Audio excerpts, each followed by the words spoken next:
बार भरोसा करने की सिर्फ ज़रूरत है। और जिस तरीके से पहले भी बातें हो चुकी है कि हर चीज़ मॉडिफाई हो जाती है, लेकिन आप किसी चीज़ को अप्लाई ही नहीं होने दोगे, पहले से ही उसके नेगेटिविटी आप बाहर निकाल के रख दोगे, तो आपको कैसा पता चलेगा।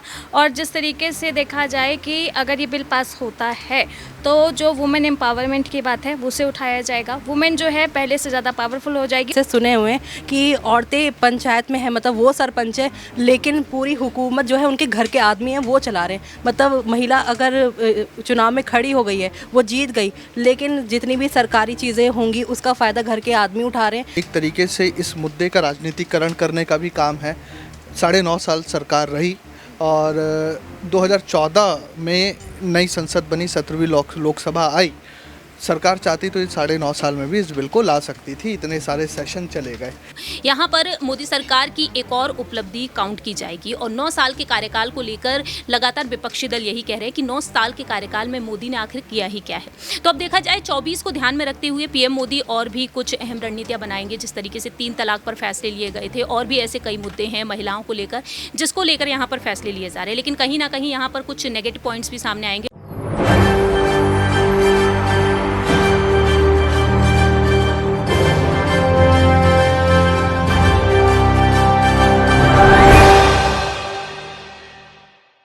नमस्कार, मैं नाज़मीन खान और आप देख रहे हैं SPN 9 न्यूज़। संसद के विशेष सत्र की शुरुआत और एक नया मुद्दा, नया हंगामा और नया बयान। ऐसे में देखा जाए तो यहाँ पर महिला आरक्षण बिल को लेकर चर्चाएं तेज हो चुकी हैं। ऐसे में ये भी कहा जा रहा है कि केंद्र सरकार अब यहाँ पर महिला आरक्षण बिल को पास करवा देगी। लेकिन महिला आरक्षण बिल पास होने के बाद क्या कुछ देखा जाएगा, लेकिन उससे पहले आपको ये बता दें कि यहाँ पर 27 साल से ये बिल रुका हुआ था। कई सरकारें आईं, कई सरकारें गईं, लेकिन ये बिल पास ना हो सका। लेकिन अब ऐसे में देखा जा रहा है कि मोदी राज में यानी कि केंद्र सरकार इसे पास करवा कर रहेगी और तमाम पार्टियां इसका सहयोग भी दे रही हैं, लेकिन अपनी अपनी तरफ से मत भी पेश कर रही हैं। लेकिन इससे पहले यहाँ पर जानने की कोशिश करेंगे कि क्या कुछ इस बारे में महिलाएं सोचती हैं। तो आज न्यूज़ रूम में हम तमाम अपने सहयोगी से पूछेंगे कि क्या कुछ महिला आरक्षण बिल को लेकर वो सोचती हुई नजर आती हैं। तो सबसे पहले हमारे साथ जुड़ी हुई आशु। आपको बहुत बहुत स्वागत है। आशु, सबसे पहले आपसे सवाल ये रहेगा कि जो महिला आरक्षण बिल है इसको लेकर आप किस तरीके से सोचती हैं? अगर ये पास होता है तो महिलाओं को क्या फ़ायदा होगा? महिलाओं को ये फ़ायदा होगा कि जिस तरीके से सीट्स अब बढ़ गई हैं और देखा जाए तो पहला यहाँ संसद, पहला सत्र, पहला भाषण, हर चीज़ बहुत पॉजिटिव लग रही है। तो एक बार भरोसा करने की सिर्फ ज़रूरत है। और जिस तरीके से पहले भी बातें हो चुकी है कि हर चीज़ मॉडिफाई हो जाती है, लेकिन आप किसी चीज़ को अप्लाई ही नहीं होने दोगे, पहले से ही उसके नेगेटिविटी आप बाहर निकाल के रख दोगे, तो आपको कैसा पता चलेगा। और जिस तरीके से देखा जाए कि अगर ये बिल पास होता है तो जो वुमेन एम्पावरमेंट की बात है उसे उठाया जाएगा। वुमेन जो है पहले से ज़्यादा पावरफुल हो जाएगी। और इलेक्शन में जो पॉलिटिकल अगर देखा जाए फील्ड, तो कहीं ना कहीं महिलाएं कम हैं। और अगर हम महिलाओं की भी बात करें जो हैं, अगर वो उनका स्ट्रॉन्ग बैकग्राउंड है, उन्हें चीज़ें फेस नहीं करनी पड़ती, लेकिन अगर सोसाइटी की बात करें, ऐसी बहुत सी महिलाएं हैं जो अपनी आवाज़ नहीं उठा सकती क्योंकि पुलिस स्टेशन में उनकी बात भी नहीं रखी जाती। तो अगर इस तरीके का मौका मिलेगा तो कहीं ना कहीं वो अपने लिए या अपनी जैसियों के लिए आवाज़ उठा सकती है। तो मुझे तो ये बिल बहुत सही लग रहा है। अगर पास होता है तो महिलाओं को 100% इसका फ़ायदा मिलने वाला है। अगर विपक्ष पार्टी इसके खिलाफ भी उतरती है, क्योंकि लगातार ये कहा जा रहा है कि सोनिया यहाँ पर बयान दे रही है कि हम ये बिल लाए थे, तो तमाम तरीके से अगर हम ये देखें कि विपक्ष अगर इसका विरोध करता है तो क्या विरोध करना सही है? जी नहीं, विरोध करना बिल्कुल सही नहीं है, क्योंकि यहाँ पर अगर बात की जाती है कि देश की होती है, अगर पीएम बने हैं तो इसका मतलब कि जो यहाँ पर जो यूथ है, जो पब्लिक है, जो यहाँ पर वो उस चेहरे को डिज़र्विंग समझते हैं, इसलिए वो है। अब काम कोई भी कर रहा है, इस बात में नेगेटिविटी निकालने के लिए बहुत से लोग आएंगे और विपक्ष को ऐसा नहीं करना चाहिए। उन्होंने चंद्रयान 3 के जैसे ही इसरो ने ट्वीट डाला कि भाई सब कुछ सही हो गया, वो तभी से नेगेटिविटी फैलाना शुरू कर दी थी। तो ये चीज़ें बहुत गलत है। ऐसी चीज़ों को सपोर्ट करना चाहिए, क्योंकि महिलाएं अगर उठेंगी तो देश विकास करेगा। जी बिल्कुल, अगर महिलाएं उठेंगी तो देश विकास करेगा। लेकिन इस देश में आज भी अभी भी ये देखा जाता है कि कभी कुछ ऐसे चुनाव होते हैं, जैसे ग्राम पंचायत चुनाव देख लें या कुछ तमाम ऐसे छोटे मोटे चुनाव देख लें, तो उसमें महिलाओं को नहीं पूछा जाता बल्कि उनके पति को पूछा जाता है। पुरुष प्रधान देश कहा जाता है। तो ऐसे में तमाम तरीके से ये कहा जा रहा है कि अगर महिला आरक्षण बिल पास होता है तो यहाँ पर महिलाओं को हक भी मिलेगा, सम्मान भी मिलेगा और उनके नाम पर चुनाव भी लड़े जाएंगे। जाएंगे। तो ऐसे में हमारे साथ मेरी सहयोगी जूही भी मौजूद हैं। मैम, आपको कैसे लगता है कि यहाँ पर अगर जिस तरीके से देखें कि आज भी देश में पुरुष को सबसे आगे रखा जाता है, यहाँ पर महिलाओं को उनके पीछे रखा जाता है, यहाँ तक कि अगर उनको बुलाना भी होता है तो उनके पति के नाम से बुलाया जाता है। ये चुनाव में लड़े होते हैं तो ये कहा जाता है कि वो उनकी पत्नी है, वो चुनाव में लड़ रही हैं। तो तमाम तरीके से अगर यहाँ पर महिला आरक्षण बिल पास होता है तो क्या ऐसे में तमाम चीज़ों पर रोक लग जाएगी, महिला आगे बढ़ती हुई नजर आएंगी? हाँ जी, बिल्कुल महिला आगे बढ़ेंगे। और कहते हैं ना कि जब तादाद बढ़ेगी तो बात भी ज़्यादा होगी, और जब बात ज़्यादा होगी तो उस पर सोचा विचारा भी सबसे ज़्यादा जाएगा। और जैसे कि आप ग्राम पंचायत की भी बात करें तो पर्सनल एक्सपीरियंस से बताती हूँ मैं आपको कि कई ऐसे मैंने किस्से सुने हुए हैं कि औरतें पंचायत में हैं, मतलब वो सरपंच है लेकिन पूरी हुकूमत जो है उनके घर के आदमी हैं वो चला रहे हैं। मतलब महिला अगर चुनाव में खड़ी हो गई है, वो जीत गई, लेकिन जितनी भी सरकारी चीज़ें होंगी उसका फ़ायदा घर के आदमी उठा रहे हैं। तो उसके यहाँ पे पंचायत में होने का नहीं होने का कोई फ़ायदा ही नहीं था। ये पुरानी मैं आपको बात बता रही हूँ, लेकिन अब काफ़ी डेवलप्ड हो गई चीज़ें, काफ़ी चीज़ें लोग आगे बढ़ चुके हैं। लेकिन अब जिस तरीके से ये 33% आगे बढ़ने की बात हो रही है वो काफ़ी अच्छी है, क्योंकि इससे क्या होगा कि लोग जैसे आगे बढ़ेंगे, जितनी ज़्यादा ही महिलाएं दिखेंगी हर कार्य क्षेत्र में, उतनी ही ज़्यादा लोगों के मतलब माइंडसेट में ये बात आ जाएगी कि अब आज की नारी पीछे नहीं है, वो हर किसी से आगे है, कदम से कदम मिलाकर आगे है। चाहे वो राजनीति हो, घर हो या समाज हो, हर जगह वो आगे है। जी, आपको अभी क्या लगता है कि महिलाओं के मुद्दों को उठाना बहुत ज़रूरी है? इसलिए बहुत ज़रूरी है कि महिला आरक्षण बिल पास हो जाए, क्योंकि अभी भी देखा जाए तो कई ऐसी चीज़ें, घटनाएं देखी जाती हैं। मणिपुर की घटना आप देख लीजिए, तमाम और राज्यों में ऐसी घटनाएं सामने आती हैं। अगर यहाँ पर महिला पार्लियामेंट में होंगी, महिला सांसद होंगी, संख्या ज़्यादा बढ़ेंगी उनकी, तो वो भी इन मुद्दों पर यहाँ पर बोलती हुई नजर आएंगी, उनके मुद्दों को उठाएंगी, सुलझाएंगी। आपको क्या लगता है? हाँ बिल्कुल, अगर महिलाएं आएंगी तो वो हो सकता है कि उस हिसाब से जो चीज़ें एक महिला ने फील की होगी, जो चीज़ें उन्होंने रूटीन बेस में, क्योंकि मुझे लगता है कि अगर कोई घर से बाहर निकला है, औरतों में अगर आप यहाँ पे जितनी भी औरतें अगर होंगी उनसे पूछेंगी, कभी ना कभी उन्होंने ईव टीजिंग का तो शिकार वो हुई होंगी। तो जब महिलाएं ज़्यादा वहाँ पे बढ़ेंगी तो जो इस तरह के शोषण हो रहे हैं औरतों के साथ, उस पर तो जो है एक बहुत अच्छे तरीके से बातें हो सकेंगी, क्योंकि अभी ये जो है हमारा पॉलिटिकल जो एरिया है वो काफ़ी पुरुषवादी हो रखा है। लेकिन जब औरतें वहाँ पे बढ़ेंगी 33, या अभी जैसे बहुत सारी पार्टी की जो महिलाएं हैं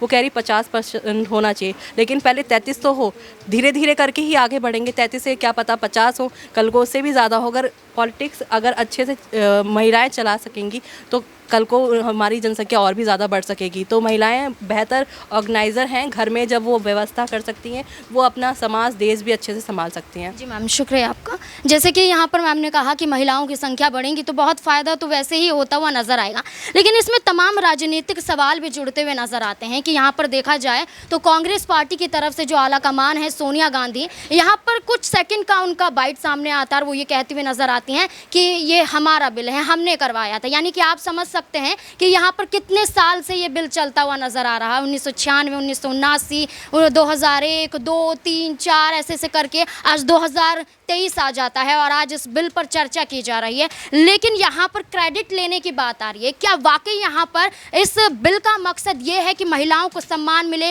महिलाओं को आरक्षण मिले, या फिर इस बिल का मकसद ये है कि यहाँ पर कौन लेकर आया था, कौन यहाँ पर इसका एक तरीके से दावेदारी पेश करता हुआ नजर आएगा? तो इसी से जुड़ा हुआ मेरा सवाल यहाँ पर राकेश सर से होगा। राकेश सर जी, जैसे कि मैंने अभी बात कही कि यहाँ पर ये कहा जा रहा है कि क्रेडिट कौन लेगा, सोनिया गांधी कह रही हैं हम लेकर आए, वहीं पर यहाँ पर टीएमसी नेता हैं शत्रुघ्न सिन्हा, वो कहते हैं कि ममता बनर्जी ने इसकी शुरुआत करी थी, वहीं केंद्र सरकार ये कह रहा है कि हमारी राज्य में ये एक तरीके से पास होता हुआ नजर आएगा। तो ये क्रेडिट लेने का काम है या महिलाओं को आगे बढ़ाने का काम है? देखिए नाज़मीन, मैं आपको बताऊं कि अगले साल चुनाव है, तो ये चुनाव में एक तरीके से इस मुद्दे का राजनीतिकरण करने का भी काम है।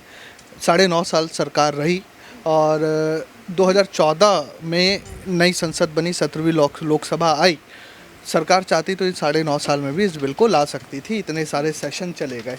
लेकिन अगले साल चुनाव है, तो जो पार्टी सत्ता में है वो एक राजनीतिक दल है, तो वो राजनीति लाभ और नुकसान के हिसाब से बिल लाती भी, और ये पेश होता भी रहा है और ऐसा इतिहास भी रहा है भारतीय लोकतंत्र का। इसमें रही बात कि इसका मूल जो शुरू हुआ या इसकी मांग शुरू कहाँ से हुई, तो मैं इसका एक तरीके से शुरुआती सूत्रधार राजीव गांधी को मानता हूँ।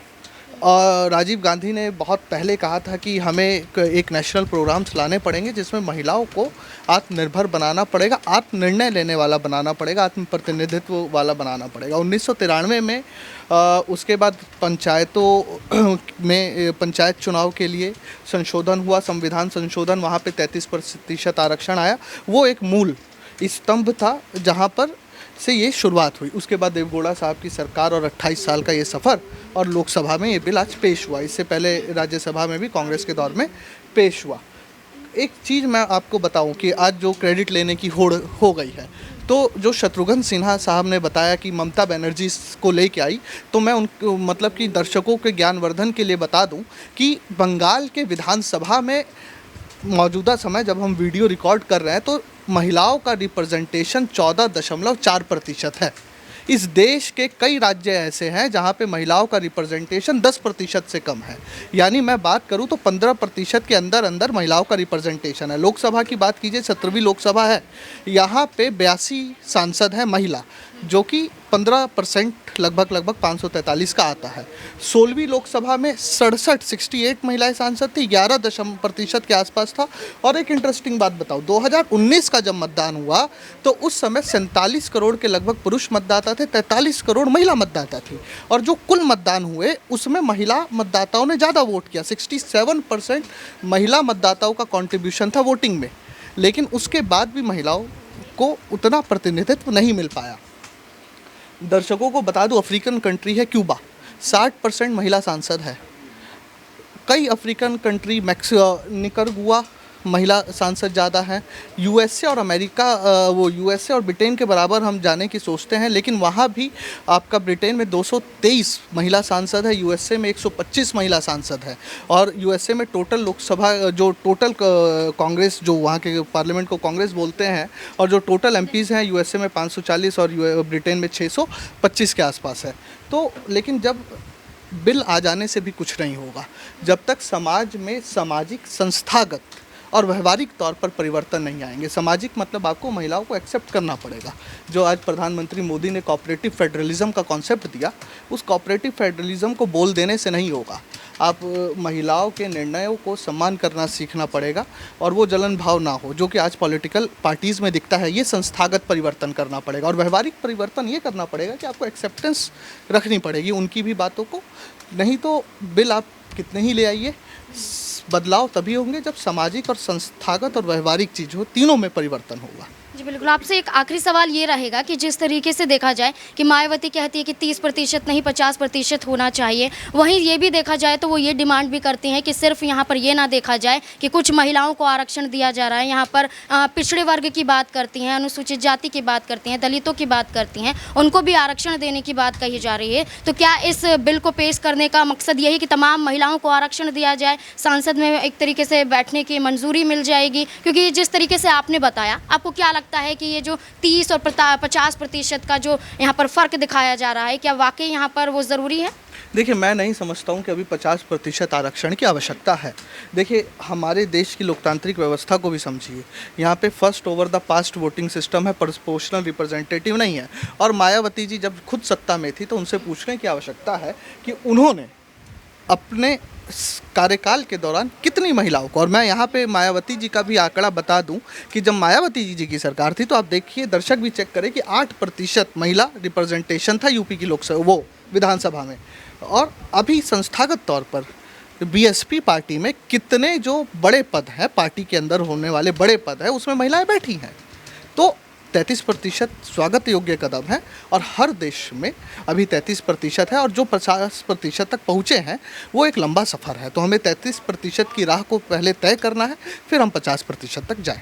जी बिल्कुल, बहुत बहुत शुक्रिया। जिस तरीके से सर ने बताया, उसी के साथ साथ यहाँ पर एक और चीज़ ये भी देखी जाती है कि यहाँ पर अब 2024 का लोकसभा चुनाव नज़दीक है, लेकिन चुनाव में देखते हुए ये देखा जाता है कि तमाम राजनीतिक पार्टियाँ अपना एजेंडा साधती हुई नज़र आती हैं। तमाम लोग यहाँ पर ये देखे जाते हैं, तो कोई ये कहता है कि चुनाव में उनकी पार्टी की जीत होगी, जानबूझकर इन मुद्दों को लाया जा रहा है ताकि यहाँ पर चुनाव जीता जा सके। तो ऐसे में मेरे साथ मौजूद है प्रांशी। एक तरीके से मेरा आपसे ये सवाल रहेगा कि 2024 का चुनाव नज़दीक है, तो क्या क्या इस बिल को लाने का मकसद ये है कि महिलाओं का वोट ज़्यादा मिलेगा, केंद्र सरकार को फ़ायदा होगा, मोदी राज में ये बिल लाया जा रहा है, तो कहीं ना कहीं यहाँ पर एक तरीके से ये देखा जाए तो यहाँ पर मोदी सरकार की जीत होती हुई 2024 के लोकसभा चुनाव में नजर आएगी, ऐसा कुछ देखा जा रहा है? देखिए 24 में पहले से ही देखा जा रहा है कि मोदी सरकार एक बार फिर से बनती हुई नजर आएगी। जो सर्वे रिपोर्ट सामने आ रहे हैं या फिर यूं कहा जाए यहाँ पे ओपिनियंस देखी जाए, हालांकि देखा जाए मोदी सरकार कई मामलों में पिछड़ती हुई भी नजर आ रही है। हाल ही में जिस तरह से हमने देखा मणिपुर में जो हिंसा हुई थी, उसके चलते मोदी सरकार के लिए यहाँ पर एक नेगेटिव पॉइंट ये नजर आ रहा है। लेकिन महिला आरक्षण बिल जिस तरीके से पेश किया गया है, अब उसे पास करने के लिए जिस तरीके से यहाँ पर कोशिशें जारी हैं, उसके बाद से यहाँ पर देखा जाए तो अब यहाँ पर मोदी सरकार की एक और उपलब्धि काउंट की जाएगी। और 9 साल के कार्यकाल को लेकर लगातार विपक्षी दल यही कह रहे हैं कि 9 साल के कार्यकाल में मोदी ने आखिर किया ही क्या है। तो अब देखा जाए 24 को ध्यान में रखते हुए पीएम मोदी और भी कुछ अहम रणनीतियां बनाएंगे। जिस तरीके से 3 तलाक पर फैसले लिए गए थे, और भी ऐसे कई मुद्दे हैं महिलाओं को लेकर जिसको लेकर यहाँ पर फैसले लिए जा रहे हैं। लेकिन कहीं ना कहीं यहाँ पर कुछ नेगेटिव पॉइंट्स भी सामने आएंगे और देखते हैं कि आखिरकार 24 में यहाँ पर देखा जाए तो 24 को लेकर यही दावे किए जा रहे हैं कि सीटों में जिस तरीके से बढ़ोतरी देखने को मिल रही थी, इस बार कहीं ना कहीं यहाँ पर देखा जाए तो कई मुद्दों पर पिछड़ती हुई नजर आ सकती है। और राहुल गांधी कहते हैं कि 2024 में इस बार गठबंधन की जीत पक्की है। तो फिलहाल देखा जाए भारत जोड़ो यात्रा जल्द से जल्द शुरू होगी, तो कहीं ना कहीं मोदी सरकार के लिए एक बड़ी मुसीबत एक बार फिर से राहुल गांधी बनते हुए नजर आएंगे। लेकिन ये अलग मुद्दा है। लेकिन मुद्दा यहाँ पर अगर देखा जाए तो महिला आरक्षण को लेकर जिस तरीके से आपने बताया कि यहाँ पर अगर मोदी सरकार लेकर आ रही है तो बहुत अच्छी बात है, लेकिन महिला आरक्षण बिल को आप किस तरीके से समझती हैं? क्या सोचती हैं अगर ये पास हो जाएगा तो कैसे महिलाओं को फ़ायदा पहुँचेगा? क्या कुछ बदलाव देखा जाएगा पूरे देश भर में? क्या लगता है?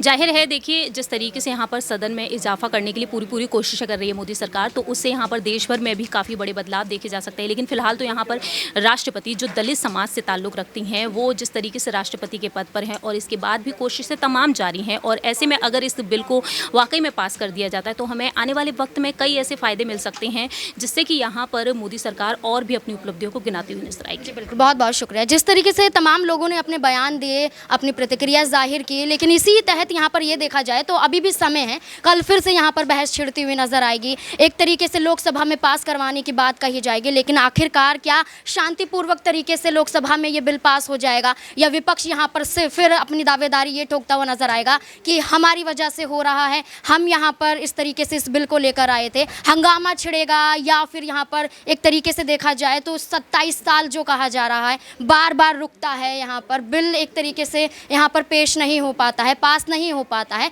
अब क्या पास हो पाएगा? आपको क्या लगता है? कमेंट बॉक्स में ज़रूर बताएं। देखते रहें SPN9 न्यूज़।